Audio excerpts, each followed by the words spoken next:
Live from New Delhi, you're watching DD India News Hour, India's voice to the world. I'm Abhishek Mahajan. Coming up in the next hour.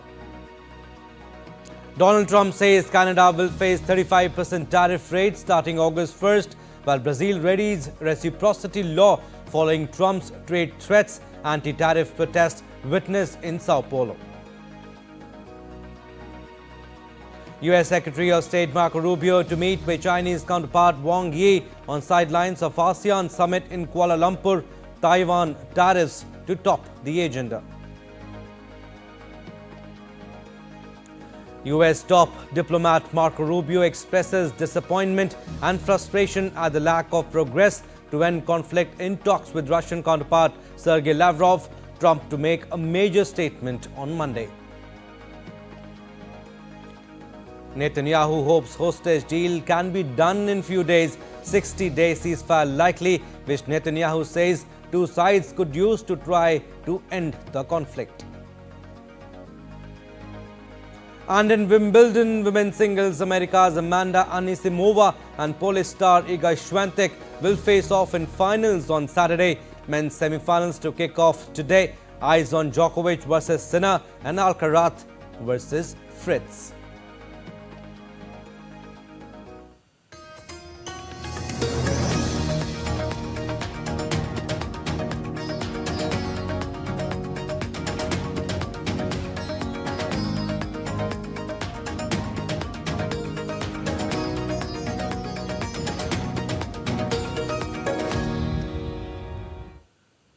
U.S. President Donald Trump on Thursday announced a 35% tariff on imports from Canada next month and planned to impose blanket tariffs of 15% or 20% on most other trade partners. In a letter released on his social media platform, Trump told Canadian Prime Minister Mark Carney the new rate would go into effect on August 1st and would go up if Canada retaliated. The new tariff will apply to Canadian products entering the United States and comes as part of what Trump called a response to Canada's retaliation and ongoing trade barriers. In an official letter made public Thursday evening, Trump outlined his reasons for the steep tariff hike and accused Canada of failing to cooperate on key issues, particularly the flow of fentanyl into the United States. President Trump claimed that Canada's failure to stop fentanyl from entering the U.S. contributed to the new tariff policy. In a direct warning to Ottawa, Trump said any Canadian response would be met with additional tariffs. Trump has already sent letters to 22 countries outlining new tariff rates, including a 50% tariff on imports from Brazil. Canadian Prime Minister Mark Carney in a social media post said that throughout the current rate negotiations with the United States, the Canadian government has steadfastly defended their workers and businesses. The Prime Minister said that Canada will continue to do so as it works towards the revised deadline of August 1st. He also further said that Canada has made vital progress to stop the scourge of fentanyl in North America and that Canada is committed to continuing to work with the United States to save lives and protect communities in both the countries. Canadian federal government, provinces and territories are making significant progress in building one Canadian economy. Carney said that the government is building Canada strong. He added that Canada is poised to build a series of major new projects in the national interest and they are strengthening trading partnerships throughout the world. And Brazilian Vice President Geraldo Alckmin confirmed that the country's reciprocity law is ready for immediate implementation following U.S. President Trump's announcement of 50% tariffs on Brazilian goods. Speaking at a press conference, Alckmin said the law has already been approved by Brazil's National Congress and that the decree should be published today, tomorrow or in the coming days.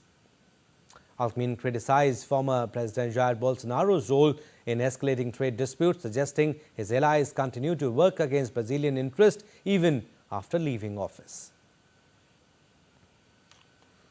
Meanwhile, Brazilian President Luiz Inácio Lula da Silva said he wanted to find a diplomatic solution to Trump's threat of 50% tariffs on Brazilian exports, but vowed to reciprocate like for like if they take effect on August 1st. Lula criticized Bolsonaro for perpetuating claims of legal persecution, stressing that the former president's son, Eduardo Bolsonaro, took leave from his role in Congress, at least in part, to lead a campaign in his father's favor in the US. And Brazilian protesters expressed outrage in Sao Paulo during a demonstration that was initially aimed at supporting the government's economic policies, but quickly shifted focus following Trump's new tariff announcement. The crowd, which included members and supporters of the ruling Workers' Party, gathered with flags and signs backing Brazilian President Luiz Inácio Lula da Silva. Protesters set on fire an effigy of Trump and a US flag. Originally organized to support a proposed tax on high-income earners, the protests changed direction after the United States announced a 50% tariff on Brazilian products. The move sparked widespread condemnation from demonstrators who viewed it as an attack on Brazil's sovereignty.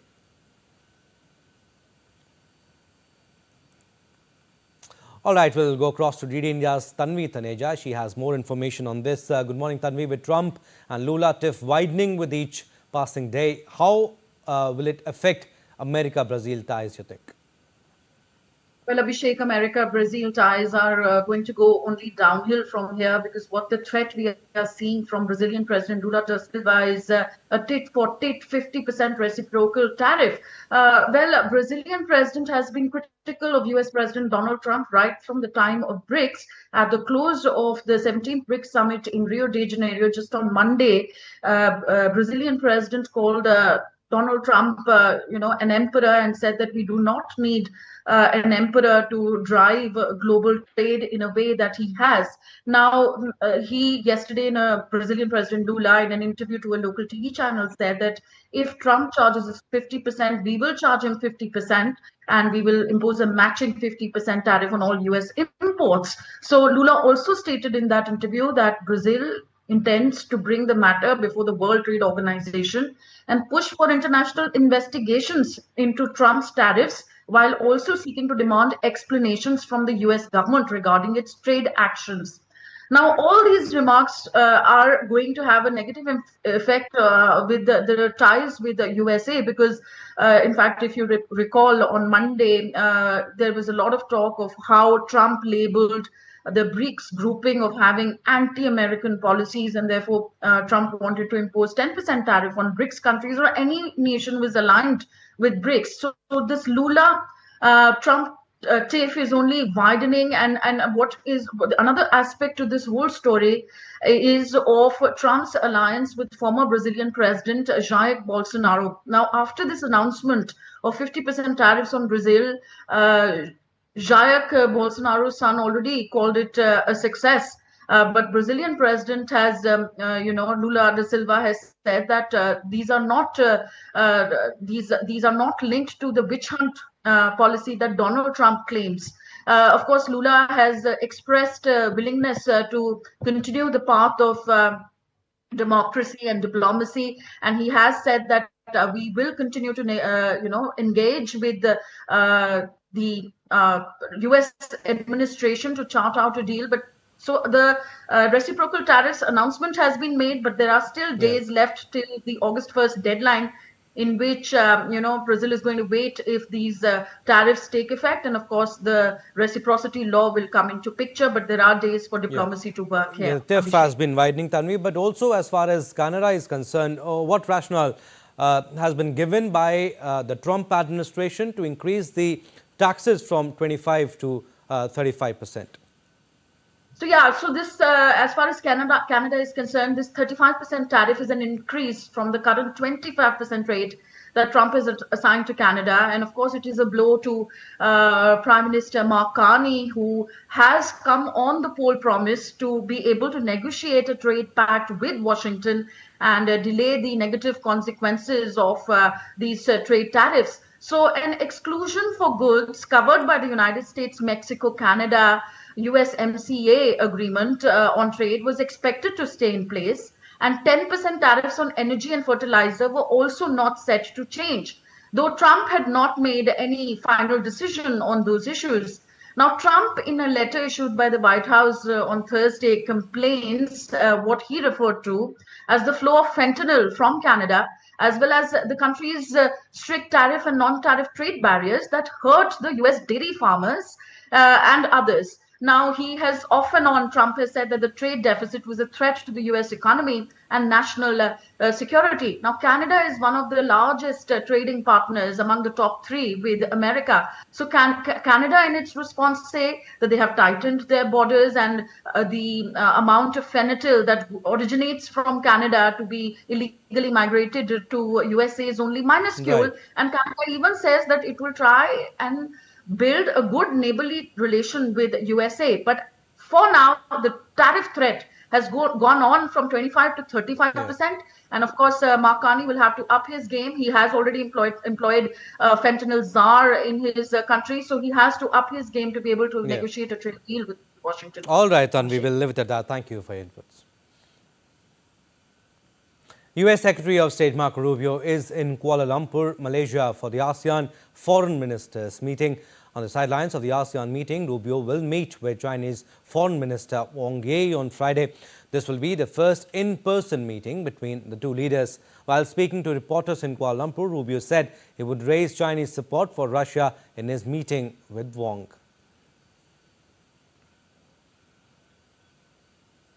During ASEAN summit in Kuala Lumpur, US Secretary of State Marco Rubio engaged in an informal chat with his Russian counterpart Sergei Lavrov. Rubio walked over to Lavrov before the start of the meeting for an informal talk where both the leaders shook hands. The interaction between the two diplomats followed their 50-minute bilateral meeting in Kuala Lumpur on Thursday. Rubio said Lavrov shared new ideas on resolving the conflict, which he promised to present to US President Donald Trump.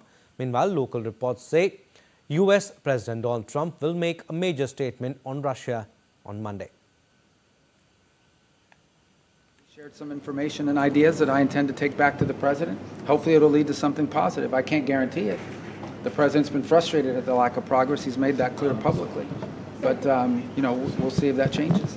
And if we see opportunities to make progress on peace, we want to be involved in pursuing that. Meanwhile, India's Union Minister of State for External Affairs, Pabitra Margarita, is also in Malaysia for the ASEAN-India Foreign Ministers meeting, on the sidelines of which he met Deputy PM and Foreign Minister of Cambodia, Prak Sokhonn. Both the leaders discussed multifaceted bilateral relations ranging from heritage conservation to development partnership. The minister also discussed about the recent visit to Phnom Penh, during which he had a number of productive engagements. He thanked Cambodia for its support towards India's fight against terrorism.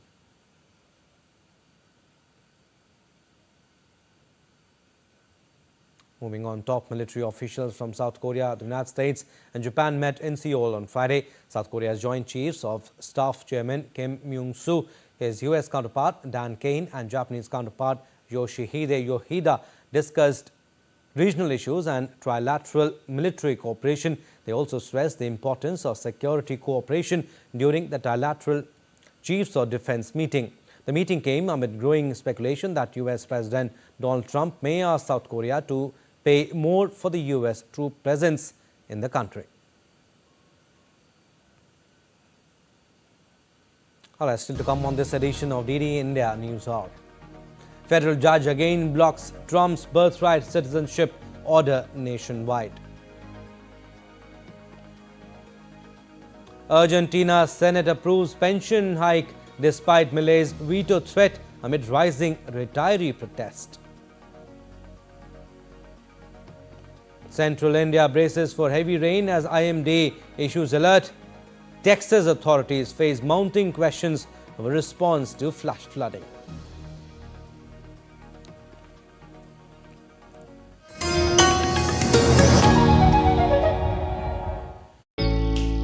Jharkhand will mesmerize you with majestic nature, rich heritage and colorful culture.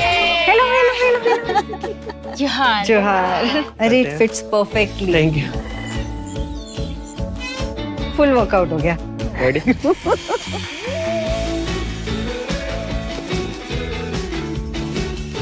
Postcards from Jharkhand on National Geographic.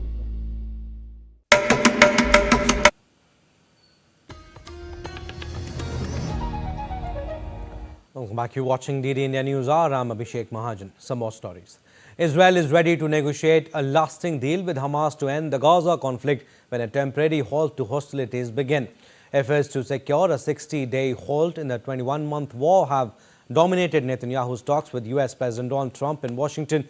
Indirect negotiations have been taking place between the two sides in Qatar, and the militants have agreed to free 10 of the 20 hostages still alive in captivity since October 7, 2023 attack, which sparked the conflict. Prime Minister Benjamin Netanyahu said on Thursday that the Islamist militants must first give up their weapons and their hold on the Palestinian territory. He warned that failure to reach a deal on Israel's terms would lead to further conflict.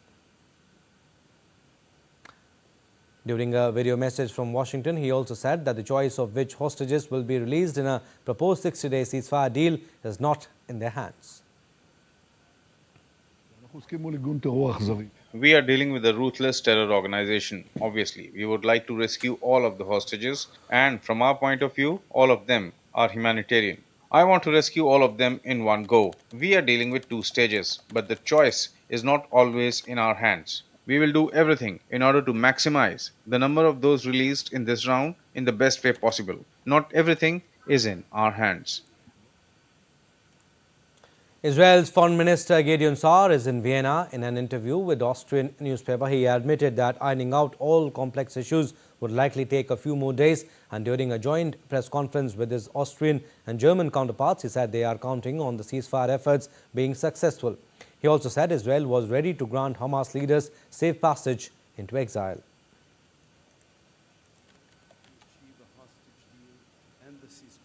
A hostage deal and the ceasefire in Gaza, and I believe it is achievable. The U.S. State Department has announced a new awareness campaign warning Americans, particularly Iranian Americans, about the severe risk of traveling to Iran. U.S. State Department spokesperson Tammy Bruce asked Americans, particularly those with Iranian heritage, not to travel to Iran. While addressing a press briefing on Thursday, Bruce emphasized that the Iranian regime does not recognize dual nationality and denies consular access to detained U.S. citizens.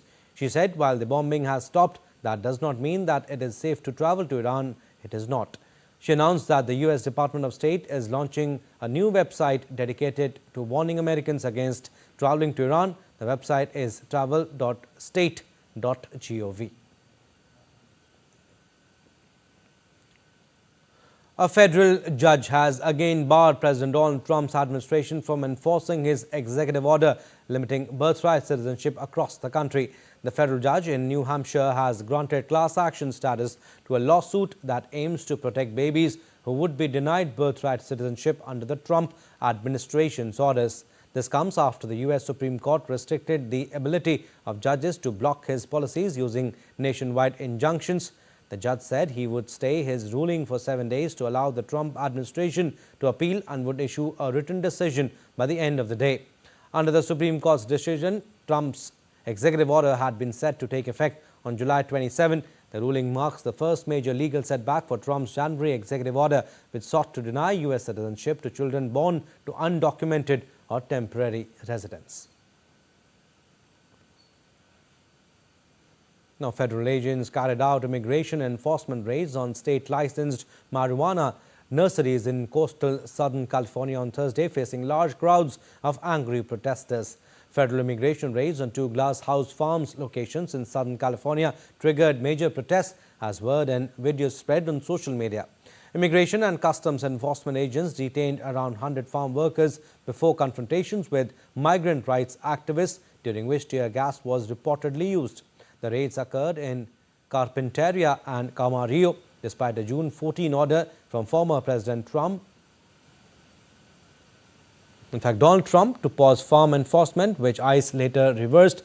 Similar raids in June had already disrupted farms, leaving crops unharvested and workers anxious.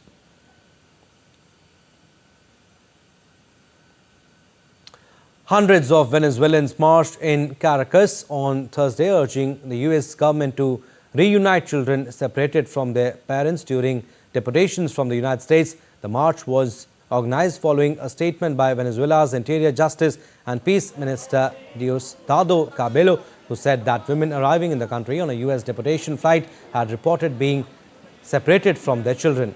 Protesters also demanded the return of the 238 Venezuelan migrants held in a Salvadoran prison and the intervention of the United Nations to get their children back home.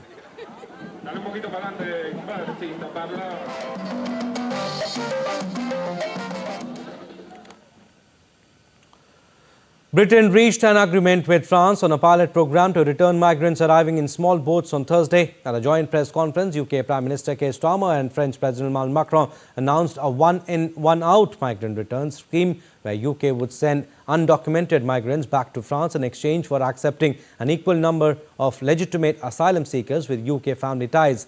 After hosting Macron for a 3-day visit, Starmer received a significant boost when Macron announced France's agreement to the migrant return scheme.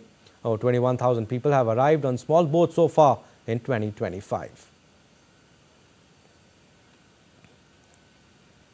I'm pleased to announce our agreement today on a groundbreaking returns pilot.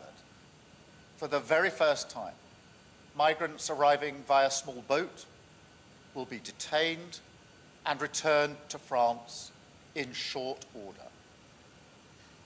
In exchange for every return, a different individual will be allowed to come here via a safe route, controlled and legal, subject to strict security checks, and only open to those who have not tried to enter the UK illegally.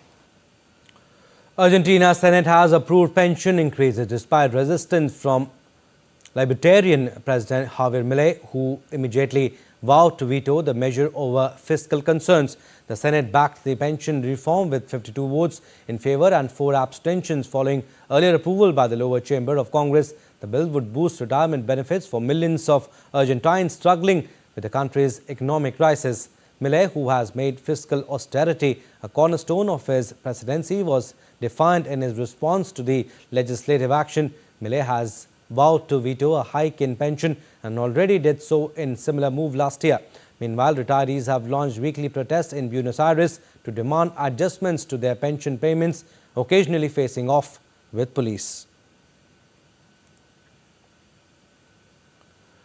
Weather-related updates now. First up from India, the Met Department has issued a fresh warning across multiple subdivisions of the country, with central India expected to be the rainiest region nationwide. According to IMD forecast, the central Indian state of Madhya Pradesh and the eastern flank of Rajasthan are under alert for extremely heavy rainfall likely to persist until July 14. Meanwhile, several areas in the mountainous states of Jammu and Kashmir and Himachal Pradesh are set to receive intense showers accompanied by thunderstorms and lightning. In contrast, southern Indian states except Tamil Nadu are bracing for strong surface winds, though significant rainfall is not expected. A major breaking story is unfolding in Uttarakhand, where heavy rains have crippled daily life, causing blocked roads, overflowing rivers and landslides in hilly regions. The IMD has warned of continued downpours, while the centre has released 455.60 crore in relief funds. Authorities have urged people to exercise caution and avoid travel. Moving to the national capital Delhi, there is good news. On the air quality front, the city has recorded an air quality index of 59, its lowest in recent days, placing it in the satisfactory category. Remarkably, Delhi's AQI has remained in this range for a record 15 consecutive days. All right, we'll go across to Dairy India's Muskan Chaudhary. She is joining us live from Shimla in Himachal Pradesh. Muskan, good morning. Tell us the current situation there in Shimla, especially Himachal Pradesh. What all districts are on high alert? Abhishek, the spell of rain has been continuing in the state from the past few days. In fact, last night, the state experienced a very heavy rainfall, and the meteorological department has issued a yellow alert for today. And in several districts, there will be light to heavy rainfall, which is about to occur today. So the meteorological department has issued an alert for flash flood as well. And this rainfall will continue till 16 July. It can create an issue for the relief and the rehabilitation work that is undergoing in Mandi right now. As you see, the state CM, Sukhwinder Singh Sukhu, was in Mandi from the last 2 days, and he visited all those affected areas and he interacted with the people, the affected families, and he made assured that all the help from the government will be given and provided to the people. And he also issued 7 crore rupees yesterday for the relief purpose. And he also has said that he will go to Delhi soon and he will ask the union ministers to issue a relief package for the state.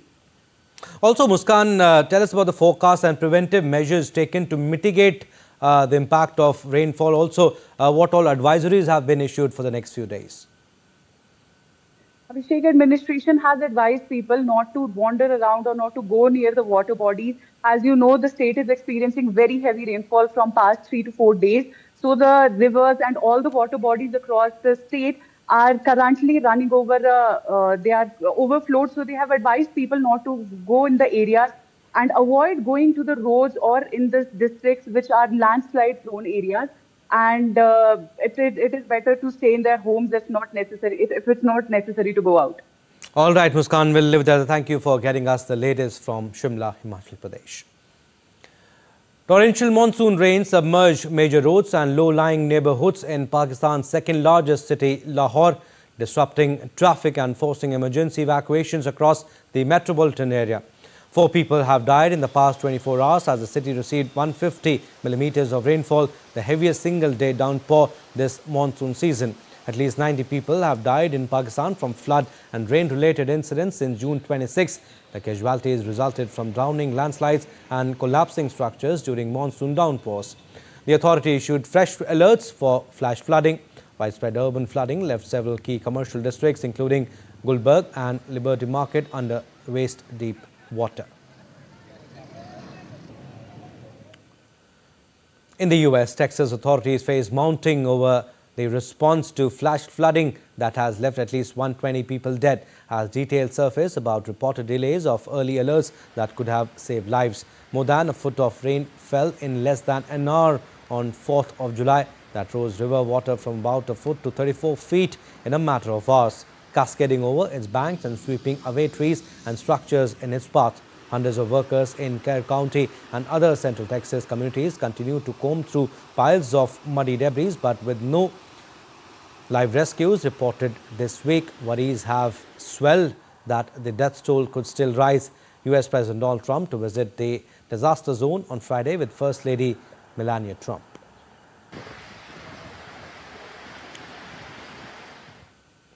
Let's now take a look at other stories making news around the world. The original Birkin bag was sold at auction for $10.04 million on Tuesday at Sotheby's, Paris. It was a record for a fashion item in Europe. The buyer was a Japanese collector. The coveted designer bag was created after Franco-British actress Jane Birkin met Hermes CEO Jean-Louis Dumas on a flight in 1994 and told him she needed a bigger functional bag while traveling with her young daughter Charlotte.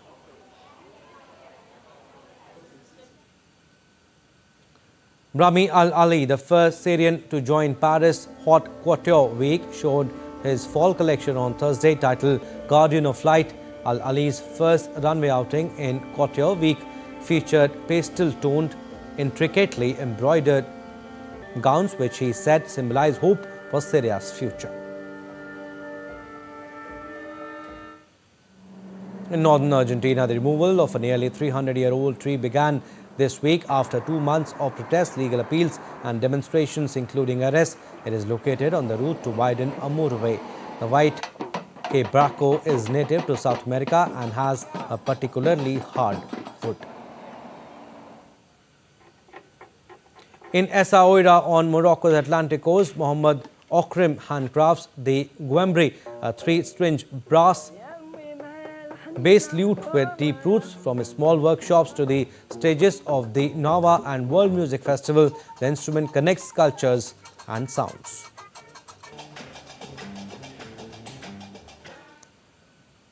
Still to come on this edition of DD India News Hour. Firing at Kapil Sharma's Caps Cafe in Surrey, Canada. Meeting of the Joint Parliamentary Committee on One Nation, One Election will take place on Friday. The holy month of Sawan or Shravan begins. The spiritual journey of Ganga Yatra also begins today.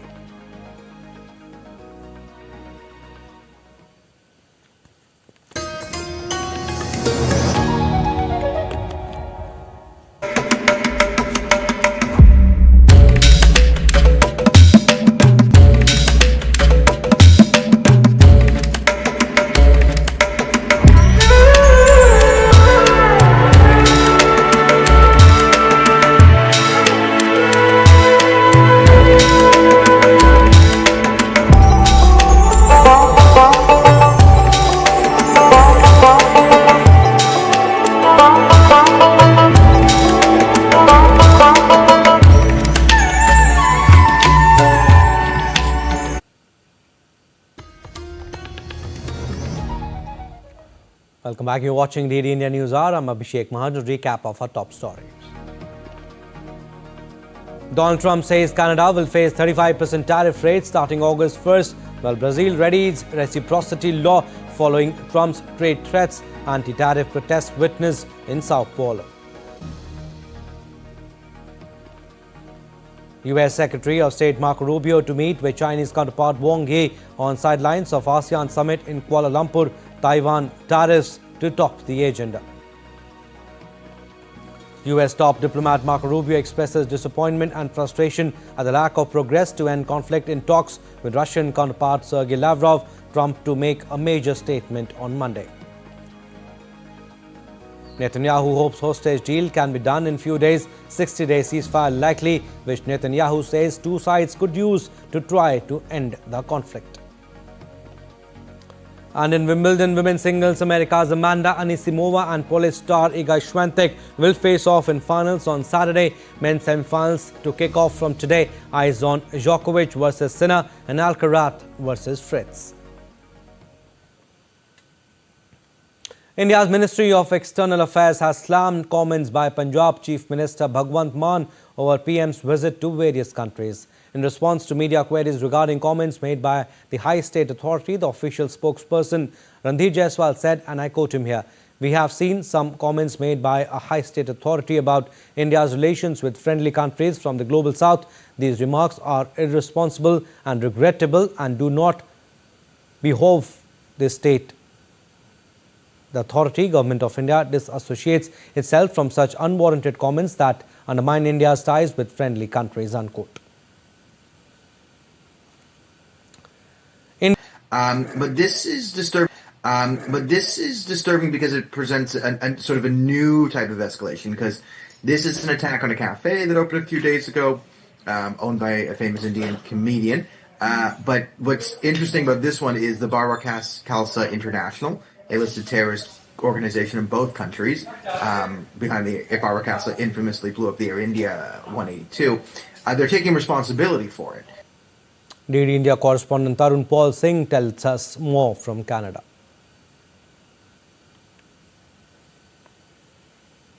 Thank you so much. But the thing is that the Surrey police has issued some statement in regarding to it. They have mentioned that the Surrey police said that they were called to a business on around 8400 block of 120 Street at about 1:50 a.m. on Thursday. The staff said that employee of Cap's Cafe was still in the restaurant when the shot was fired, but no one was injured. Anytime there are any gunshots, bullets being fired, people are risked being shot, according to the statement which has been given to by them. They also mentioned that, and they were fortunate that no one was injured or hit by a bullet or sharpened in this case from shots being fired. The windows of the cafe was riddled with numerous holes, with some panels shattered. No one at the restaurant picked up when the call was called for a comments or anything. Extremism which has been called upon, but nothing has been told by the Canadian government or by the Surrey government till now. No updates has been given by the Surrey police or anyone in regards to it, whether somebody was involved or something like. They just have given this normal statement about the incident which has happened, and nothing has been taken into casualties or detail has been given by the Surrey police in regards to it.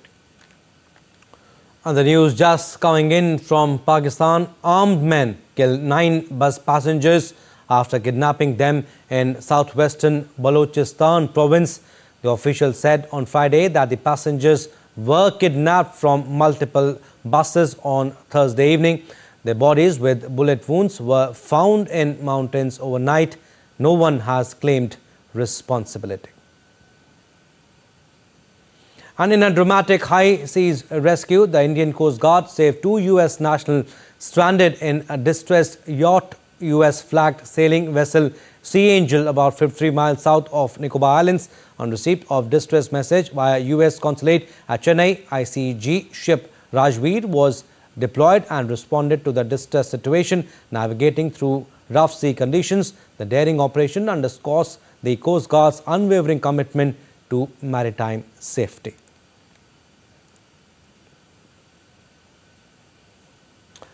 And the holy month of Sawan begins from Friday, marking the start of a spiritually significant period in the Hindu calendar.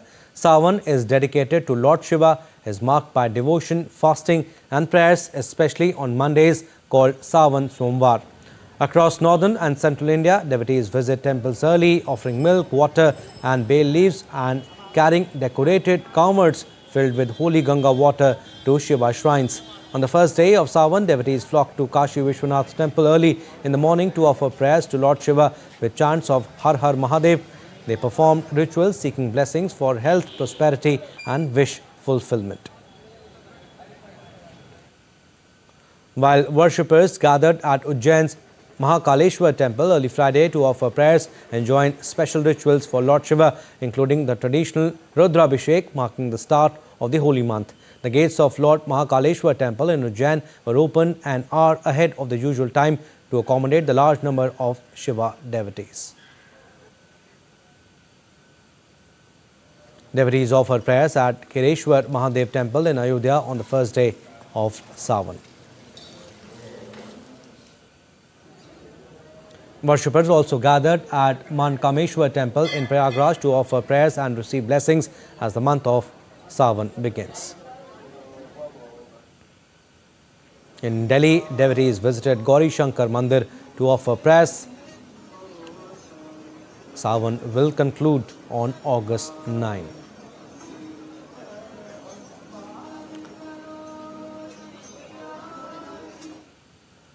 Participating in the spiritual journey of Ganga Yatra, devotees or Gangadiyas, as they are called, carry sacred Ganga water in a kavod on their shoulders, symbolizing deep devotion, spiritual austerity and complete surrender to Lord Shiva. We take a look at the significance of this yatra in our next report. This is not just a journey, nor merely a tradition of offering water. It's a spirit, a soulful resolve that reaches Lord Shiva with every step, every breath, every act of devotion. Legend says that in Satyug, Ravan appeased Lord Shiva by offering sacred Ganga water for his Abhishek. Thus began a tradition of carrying holy Ganga water and offering it at Shiva shrines. Today, millions of Shiva devotees collect Ganga water from holy places like Haridwar, Rishikesh, Gangotri and Gaumukh and carry it back to offer at temples in their hometowns. Thousands walk barefoot for hundreds of kilometers, chanting only one mantra, Bol Bum, Har Har Mahadev. Be it scorching heat or pouring rain, with the kavars swinging on their shoulders and Shiva's name echoing in their hearts, every step is a vow of surrender. No shoes, no comfort, just unshakable faith that lifts every ounce of fatigue. Each year, crores of devotees participate. In 2024 alone, over 4 crore Kavariyas, 278 rest camps, 25,000 police personnel deployed, 1,200 CCTV cameras and drone surveillance, 200 mobile medical units, 400 plus kilometers of Kavar paths secured, 10,000 plus sanitation workers serving daily. From government and administration to society, everyone joins in the spirit of service. A stranger offers water to a weary pilgrim. Another lends a hand to someone falling behind. This is not just a pilgrimage. It is a moment when society becomes Shivamay, one with Shiva. The kavar carries more than water. It carries faith, sacrifice, and the longing to meet Shiva. Because when Shiva calls, it's not the feet that move, it's devotion that walks. Har Har Mahadev. Still to come on this edition of DD India News Hour. United States Pentagon will soon become the largest shareholder in a rare earth minerals company. And in India versus England, third test match at Lord's, England finished day 1 on 251 for 4.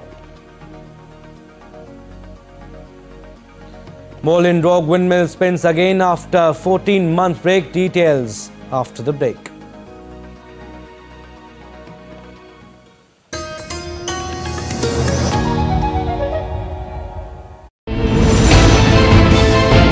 Geopolitics and trade deals.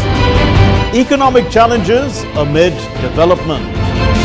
Hard work and the path to prosperity. It's the economy always. Between walkers, money is what money does and says. Supply creates its own demand. Between the bulls pulls and bears tears.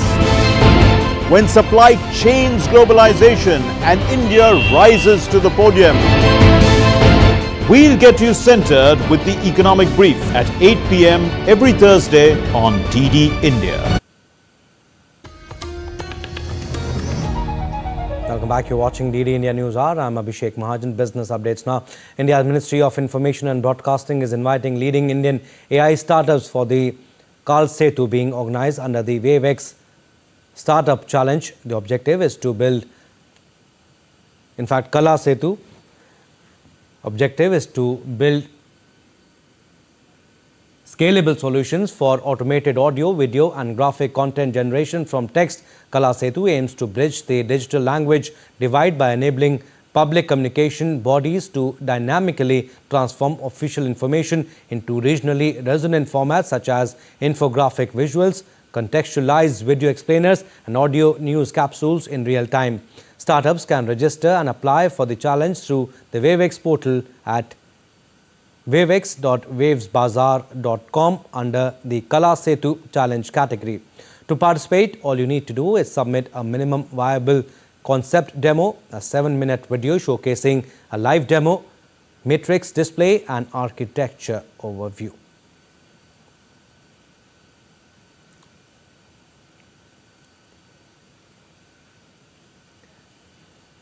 Pentagon, the U.S. Department of Defense, will soon become the largest shareholder in a rare earth minerals company. According to a release on Thursday, the company said that Pentagon has agreed to a multi-million-dollar deal of a U.S.-based rare earth minerals company called MP Materials. Department of Defense has committed to purchase $400 million of the company's preferred stock. The deal is expected to close on Friday and will make the Pentagon a 15% shareholder of the company based on the company's issued and outstanding shares as of July 9.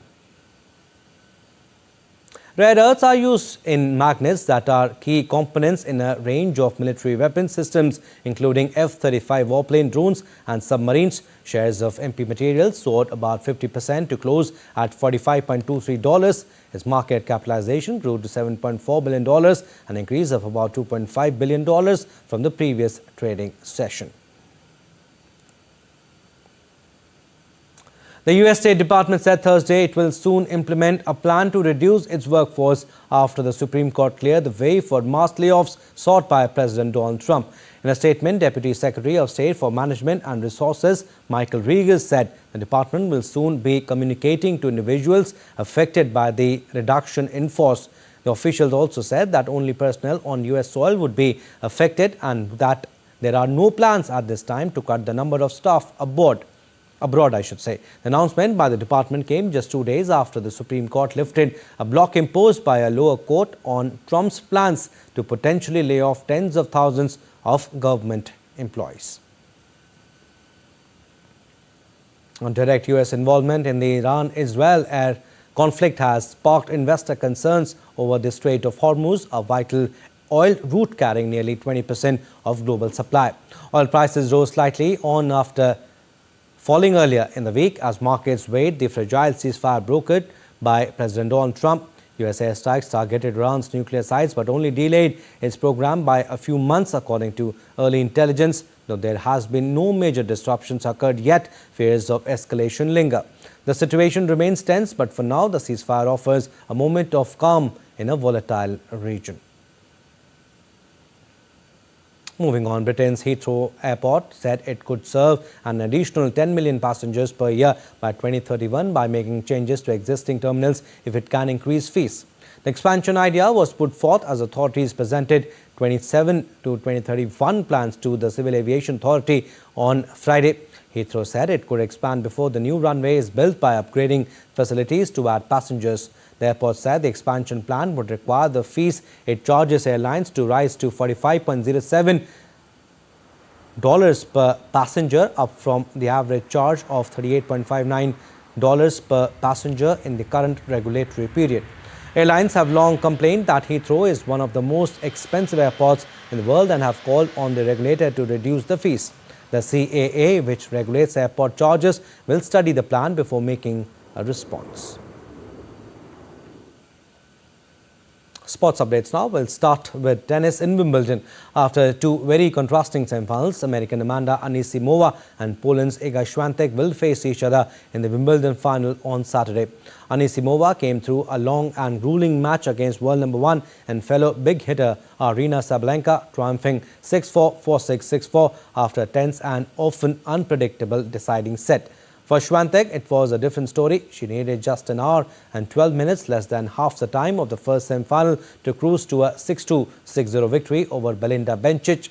Swiatek against Anisimova surely has the advantage of having played in 5 previous Grand Slam finals, winning them all. Well, men's semi-finals will begin today, where Serbian tennis icon Novak Djokovic will meet yet another 23-year-old number 1 ranked Jannik Sinner for a berth in the finals, while Taylor Fritz and Alcaraz will face off in the second semi-final. Novak Djokovic took one step closer to record leveling 8th Wimbledon win as he battled past Flavio Cobolli. 2 more victories and Djokovic will be able to secure his record-extending 25th Grand Slam title. While Sinner has a slight upper hand over Djokovic, he leads Djokovic 5-4 in head-to-head. Sinner's latest win over Djokovic came in the French Open semi-finals last month. While American Taylor Fritz and Spanish player Carlos Alcaraz will face off in the second semis, both of them have only played twice, and one of those matches was at semi-exhibition Laver Cup. 2-time defending champion Alcaraz comes into the semi-final on a 23-match win streak. Not to be outdone, Fritz is 13-1 on the grass this season. Cricket now. In Lord's Test, England were batting at 251 for 4 at the end of day 1 against India. England got off to a poor start after winning the toss and opting to bat.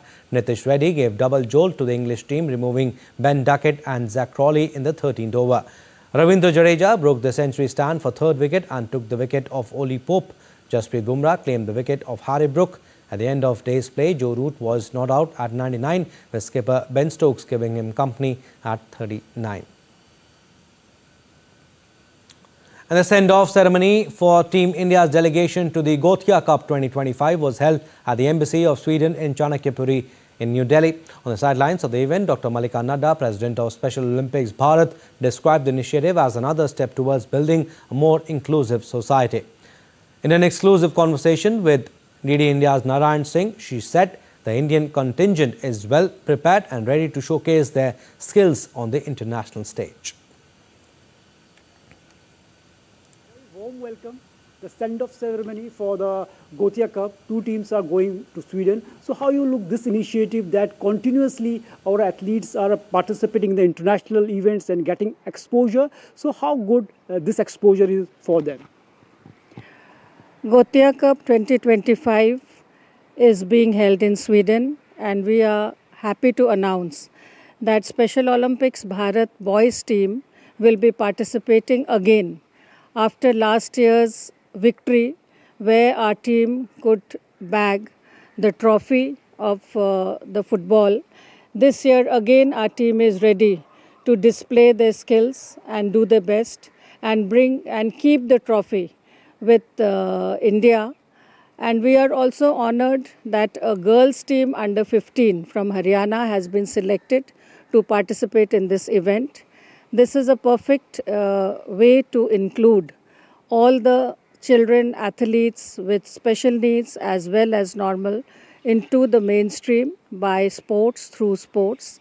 Our team of girls have got the priority to be a part of this mega event, and we hope and we wish good luck to both the teams from Bharat. How you look at the role of Special Olympic Bharat continuously working in this field? Special Olympics International have always been working for inclusion through the global inclusion which we all want, that globally every country should include this special section in the mainstream. And with the Ministry of Education, Government of India, Special Olympics Bharat is working closely on this area of inclusion, where Special Olympics Bharat is training the teachers, the special educators, and organizing unified sports and games, which is a message of inclusion that is being given across the country through the Ministry of Education. Through the Ministry of Sports, as we all know, we have been participating in many world summer and winter games where our special athletes have brought laurels to the country, and they have come back with medals, which was more than the number of participation. Sports plays an instrumental role for the formation of an inclusive society, and the way Special Olympic Bharat under the leadership of Dr. Mallika Nadda is working, definitely it is giving a big push to the inclusion revolution. With camera person Lalit, Narayan Singh, DD India, Delhi. India has been officially confirmed as the host nation for major international shooting competitions for the next 3 consecutive years. India will host the ISSF World Cup in 2027, ISSF Junior World Championship in 2028 and conduct the first ever edition of the Shooting League of India in November this year. This further cements India's standing as a trusted and capable global destination for the sport of shooting. And the World Aquatics Championship 2025 will begin in Singapore from today. This marks the first time the Games are being held in Southeast Asia region. World Aquatics President Hussain Al Musallam expressed his hope that swimming will become accessible to everyone in Southeast Asia. The 22nd edition of the World Aquatics Championship, which is one of the most competitive and anticipated games for aquatic sports, will conclude on August 3rd. And a beloved Parisian landmark is back in motion. The sails atop the Mulan Rouge Windmill began turning again on July 10. The iconic Mulan Rouge marks its return after a 14-month hiatus. Locals and tourists gathered in Montmartre to watch dancers perform the famous can-can as fireworks lit up the night sky. The sails, which had fallen during a storm in April 2024, have been restored with new aluminium blades and a fresh motor, reviving this cherished symbol just in time to enchant the city once more.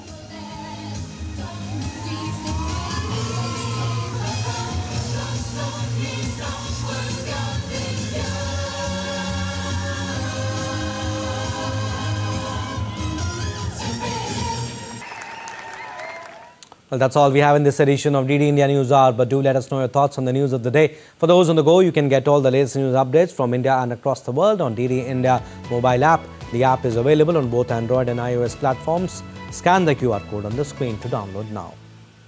And we'll be back with more news as it breaks here on DD India. I'm Abhishek Mahajan from all of us here in Delhi. Thanks for watching DD India News Hour.